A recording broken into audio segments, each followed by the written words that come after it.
Break ನಂತರ ಕರ್ನಾಟಕ ನ್ಯೂಸ್ಗೆ ಮತ್ತೆ ಸ್ವಾಗತ. ಬಳ್ಳಾರಿಯ ಅಶೋಕನಗರದ ಹಾವಂಬಾವಿ ಪ್ರದೇಶದ ಡಾಕ್ಟರ್ ಅಶೋಕ್ ಎಂಬುವರ ಮನೆಯಲ್ಲಿ ನಸುಕಿನ ಜಾವ ಭಾರೀ ದರೋಡೆ ನಡೆದಿದೆ. ನಸುಕಿನ ಜಾವ 8 ಜನರ ದರೋಡೆಕೋರರ ತಂಡ ಬಾಗಿಲು ಮುರಿದು ಮನೆಯೊಳಗೆ ನುಗ್ಗಿದೆ.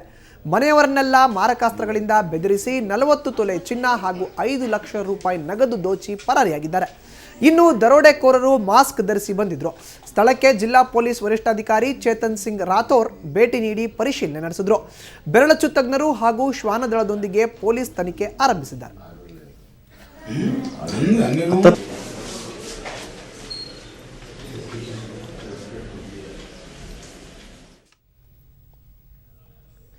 ಚಿಕ್ಕೋಡಿಯಲ್ಲಿ ನಡೆಯುತ್ತಿರುವ ಸೈನ್ಯ ರ್ಯಾಲಿ ನೇಮಕಾತಿ ಕೊನೆಗೊಳ್ಳುವ ಮುನ್ನಾ ದಿನ ನೇಮಕಾತಿ ನಡೆಯುತ್ತಿರುವ ಕ್ಯಾಂಪಸ್ಗೆ ಪ್ರವೇಶ ನಿರಾಕರಿಸಿದ್ದಕ್ಕೆ ಆಕ್ರೋಶಗೊಂಡ ಯುವಕರು ಕಾಲೇಜ್ ಬಳಿ ಬೆಳಗಿನ ಜಾವ 2 ಬಸ್ ತಡೆದು ಕಲ್ಲು ತೂರಾಟ ನಡೆಸಿದ್ದಾರೆ.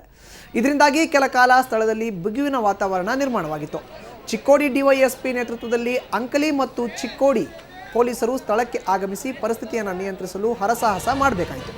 ಯುವಕರು ನಡೆಸಿದ ಕಲ್ಲು ತೂರಾಟದಲ್ಲಿ ಬಸ್ನಲ್ಲಿದ್ದ 3 ಪ್ರಯಾಣಿಕರಿಗೆ ಸಣ್ಣ ಪುಟ್ಟ ಗಾಯಗಳಾಗಿವೆ.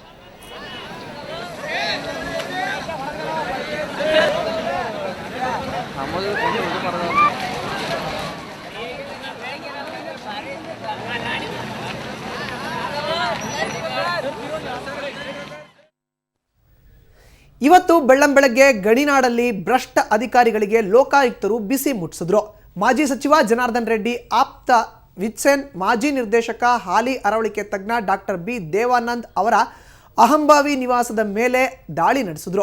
ಲೋಕಾಯುಕ್ತ ಎಸ್ಪಿ ಸಿದ್ದಣ್ಣವರ ನೇತೃತ್ವದಲ್ಲಿ 6 ಅಧಿಕಾರಿಗಳ ತಂಡ 33 ಗ್ರಾಂ ಚಿನ್ನ, 1/4 ಕೆಜಿ ಬೆಳ್ಳಿ ಹಾಗೂ 3 ಲಕ್ಷ ರೂಪಾಯಿ ನಗದು, 2 ಕಾರ್, 3 ಬೈಕ್, 6 ಸೈಟ್, 15 ಎಕರೆ ಜಮೀನಿನ ಆಸ್ತಿ ಪತ್ರ, ಪಾಸ್ಪೋರ್ಟ್ ಸೇರಿದಂತೆ ಒಟ್ಟು 1.85 ಕೋಟಿ ಆಸ್ತಿಯನ್ನ ಪತ್ತೆ ಹಚ್ಚಿದ್ದಾರೆ. ಈ ವೇಳೆ ಸುಮಾರು 1.13 ಕೋಟಿಗಳಷ್ಟು ಆದಾಯಕ್ಕಿಂತ ಹೆಚ್ಚಿನ ಆಸ್ತಿ ಹೊಂದಿರುವುದು ತನಿಖೆ ವೇಳೆ ಬಹಿರಂಗಗೊಂಡಿದೆ.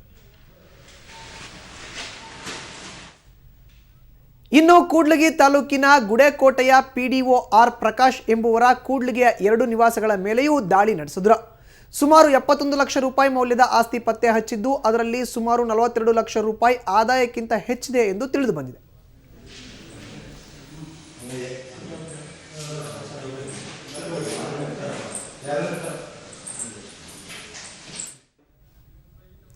ಹಾಸನದಲ್ಲಿ ಅಳತೆ ಮತ್ತು ಮಾಪನ ಇಲಾಖೆಯ ಸಹಾಯಕ ನಿಯಂತ್ರಣ ಅಧಿಕಾರಿ ನರಸಿಂಹಮೂರ್ತಿ ಮನೆ ಮೇಲೆ ಲೋಕಾಯುಕ್ತ ದಾಳಿ ನಡೆದಿದೆ.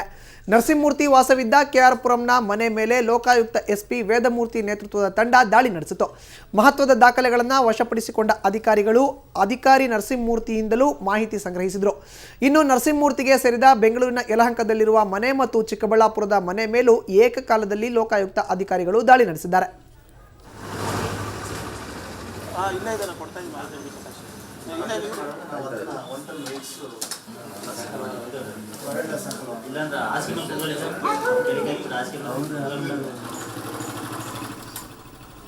ಇನ್ನು ಮಂಗಳೂರಿನಲ್ಲೂ ಲೋಕಾಯುಕ್ತ ಪೊಲೀಸರು ದಾಳಿ ನಡೆಸಿದ್ದಾರೆ. ನಗರದ ಎಯಾರ್ಡ್ನಲ್ಲಿರುವ ಆಹಾರ ಮತ್ತು ನಾಗರಿಕ ಪೂರೈಕೆ ಗೋಡೌನ್ ಮೇಲೆ ದಾಳಿ ನಡೆಸಿರುವ ಲೋಕಾಯುಕ್ತ ಪೊಲೀಸರು ಡಿಪೋ ಮ್ಯಾನೇಜರ್ ರಾಜನ್ ನಂಬಿಯಾರ್ ಅವರನ್ನ ಬಂಧಿಸಿದ್ದಾರೆ. ದಾಖಲೆಗಳ ಪರಿಶೀಲನೆ ಸಂದರ್ಭದಲ್ಲಿ ಅಗತ್ಯಕ್ಕಿಂತ ಹೆಚ್ಚಿನ ಆಹಾರ ಪದಾರ್ಥ ದಾಸ್ತಾನು ಇರುವುದು ಪತ್ತೆಯಾಗಿದೆ.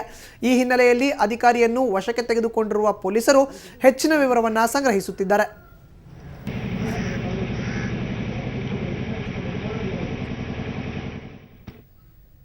ಇನ್ನು ಹುಬ್ಬಳ್ಳಿಯಲ್ಲಿ ಮಹಾನಗರ ಪಾಲಿಕೆ ಇಂಜಿನಿಯರ್ ಎಸ್ಎನ್ ಪುಟ್ಟಣ್ಣವರ್ ಮನೆ ಮೇಲೆ ಎಸ್ಪಿ ಕೆ ಪರಶುರಾಮ್ ನೇತೃತ್ವದಲ್ಲಿ ದಾಳಿ ನಡೆಸಿದ್ದಾರೆ. ಜೆಪಿ ನಗರದಲ್ಲಿರುವ ಪುಟ್ಟಣ್ಣವರ್ ಮನೆ ಮೇಲೆ ದಾಳಿ ನಡೆಸಿದ ವೇಳೆ 5 ಲಕ್ಷ ರೂಪಾಯಿ ಮೌಲ್ಯದ ನಗದು, ಅಪಾರ ಪ್ರಮಾಣದಲ್ಲಿ ಚಿನ್ನಾಭರಣ ಹಾಗೂ ವಜ್ರಾಭರಣ ಪತ್ತೆಯಾಗಿದೆ. ಪುಟ್ಟಣ್ಣವರ್ ಪಾಲಿಕೆಯಲ್ಲಿ ಮಾರುಕಟ್ಟೆ ವಿಭಾಗದಲ್ಲಿ ಇಂಜಿನಿಯರ್ ಆಗಿ ಸೇವೆ ಸಲ್ಲಿಸುತ್ತಿದ್ದಾರೆ. ಹುಬ್ಬಳ್ಳಿ ಧಾರವಾಡ ಅವಳಿ ನಗರದಲ್ಲಿ ಪಾಲಿಕೆ ಮಳಿಗೆಗಳ ಟೆಂಡರ್ ಕರೆಯುವ ಹಾಗೂ ಫುಟ್ಪಾತ್ನಲ್ಲಿ ಅಂಗಡಿ ಹಾಕಲು ಇವರೇ ಪರವಾನಗಿ ನೀಡುತ್ತಿದ್ದಾರೆ. ಇವರ ಬಗ್ಗೆ ಭಾರೀ ಆರೋಪಗಳು ಕೇಳಿ ಬಂದಿದ್ವು. ಹೀಗಾಗಿ ಖಚಿತ ಮಾಹಿತಿ ಹಾಗೂ ದೂರಿನನ್ವಯ ಲೋಕಾಯುಕ್ತರು ದಾಳಿ ನಡೆಸಿ 5ಕ್ಕೂ ಹೆಚ್ಚು ಬ್ಯಾಂಕ್ ಖಾತೆ ಪುಸ್ತಕಗಳನ್ನು ಸೇರಿದಂತೆ ಆಸ್ತಿ ಪಾಸ್ತಿ ಕಡತಗಳನ್ನು ವಶಕ್ಕೆ ಪಡೆದು ವಿಚಾರಣೆ ನಡೆಸಿದ್ದಾರೆ.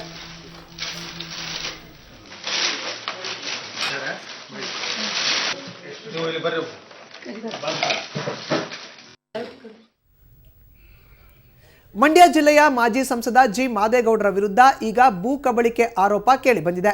ಮದ್ದೂರು ತಾಲೂಕಿನ ಕೆ ದೊಡ್ಡಿಯ ಸುತ್ತಮುತ್ತಲ ಸರ್ಕಾರಿ ಜಮೀನನ್ನ ಶಿಕ್ಷಣ ಸಂಸ್ಥೆಗೆಂದು ಮಂಜೂರು ಮಾಡಿಸಿಕೊಂಡು ವಾಣಿಜ್ಯ ಉದ್ದೇಶಕ್ಕಾಗಿ ಬಳಸುತ್ತಿದ್ದಾರೆಂದು ಆರೋಪಿಸಲಾಗಿದೆ. ಮಂಡ್ಯ ಉಪವಿಭಾಗಾಧಿಕಾರಿಗಳ ತನಿಖೆಯಿಂದ ಇದು ಸಾಬೀತಾಗಿದೆ. ದೊಡ್ಡ ಅರಸಿನಕೆರೆಯ ಡಿಕೆ ಕೃಷ್ಣ ಅವರ ಮಾಹಿತಿ ಹಕ್ಕು ಕಾಯ್ದೆ ಅಡಿ ಸಲ್ಲಿಸಿದ ಅರ್ಜಿಯಿಂದ ಸತ್ಯ ಬಹಿರಂಗವಾಗಿದೆ. ಹನುಮಂತನಗರದ ಗರೀಬಿ ಕಾಲೋನಿಯ ಸರ್ವೆ ನಂಬರ್ 143ರಲ್ಲಿ 8.25 ಎಕರೆ ಜಮೀನಿನಲ್ಲಿ ಅಕ್ರಮವಾಗಿ ಪ್ರಕೃತಿ ಚಿಕಿತ್ಸಾ ಕೇಂದ್ರವನ್ನು ನಿರ್ಮಿಸಲಾಗಿದೆ. ಆದರೆ ಈ ಜಾಗವನ್ನು ಶಿಕ್ಷಣ ಸಂಸ್ಥೆಗೆಂದು ಮಂಜೂರು ಮಾಡಲಾಗಿತ್ತು. ಇದರ ಜೊತೆಯಲ್ಲಿ ಕರಡಕೆರೆ ಗ್ರಾಮದಲ್ಲಿ ಸರ್ವೆ ನಂಬರ್ 91ರಲ್ಲಿ ಮಂಜೂರಾಗಿರುವ 17.25 ಎಕರೆ ಜಮೀನು ವಿದ್ಯಾರ್ಥಿ ತರಬೇತಿ ನಿಲಯಕ್ಕೆಂದು ಮಂಜೂರಾಗಿದ್ದು ಅದರ ಬದಲಾಗಿ ಭತ್ತ ಕಬ್ಬುಗಳನ್ನು ಬೆಳೆಯಲಾಗುತ್ತಿದೆ. ಇತರ ರೈತರಿಗೆ ಗೇಣಿಗಾಗಿ ಈ ಜಮೀನನ್ನು ಮಾರಲಾಗಿದೆ. ಅಲ್ಲದೆ ಮೆಳ್ಳಳ್ಳಿ ಸರ್ವೆ ನಂಬರ್ 17.16ರಲ್ಲಿ ಪದವಿ ಕಾಲೇಜಿಗಾಗಿ ಜಮೀನು ಮಂಜೂರಾಗಿದ್ದು ಕಾಲೇಜಿನ ಜೊತೆಯಲ್ಲಿಯೇ ಈ ಸ್ಥಳದಲ್ಲಿ ವಾಣಿಜ್ಯ ಮಳಿಗೆಗಳು ಕಟ್ಟಿಕೊಂಡು ಬಾಡಿಗೆಗೆ ನೀಡಲಾಗಿದೆ. ಕಳೆದ ವರ್ಷವೇ ಮಂಡ್ಯ ಜಿಲ್ಲಾಧಿಕಾರಿ ಬಿಎನ್ ಕೃಷ್ಣಯ್ಯ ಪ್ರಾದೇಶಿಕ ಆಯುಕ್ತೆ ಜಯಂತಿ ಭೇಟಿ ನೀಡಿ ಸ್ಥಳ ಪರಿಶೀಲನೆ ನಡೆಸಿ ಬೇರೆ ಉದ್ದೇಶಕ್ಕೆ ಬಳಕೆಯಾಗುತ್ತಿರುವ ಜಮೀನನ್ನು ತೆರವುಗೊಳಿಸುವುದಾಗಿ ತಿಳಿಸಿದರು. ಆದರೆ ಇಲ್ಲಿ ಈ ತನಕ ಯಾವುದೇ ಕ್ರಮ ಕೈಗೊಂಡಿಲ್ಲ.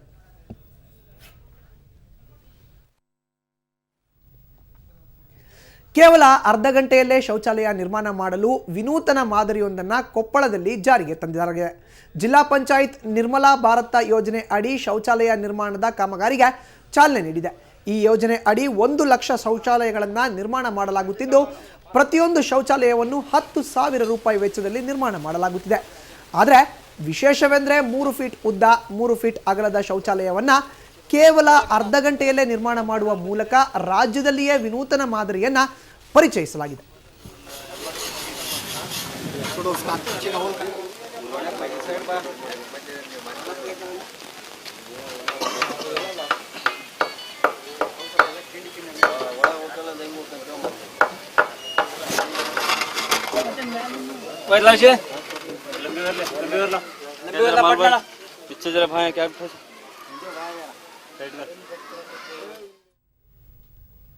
ಹೈದರಾಬಾದ್ನಲ್ಲಿ ನಡೆಯುತ್ತಿರುವ ಕರ್ನಾಟಕ ಮಹಾರಾಷ್ಟ್ರ ನಡುವಿನ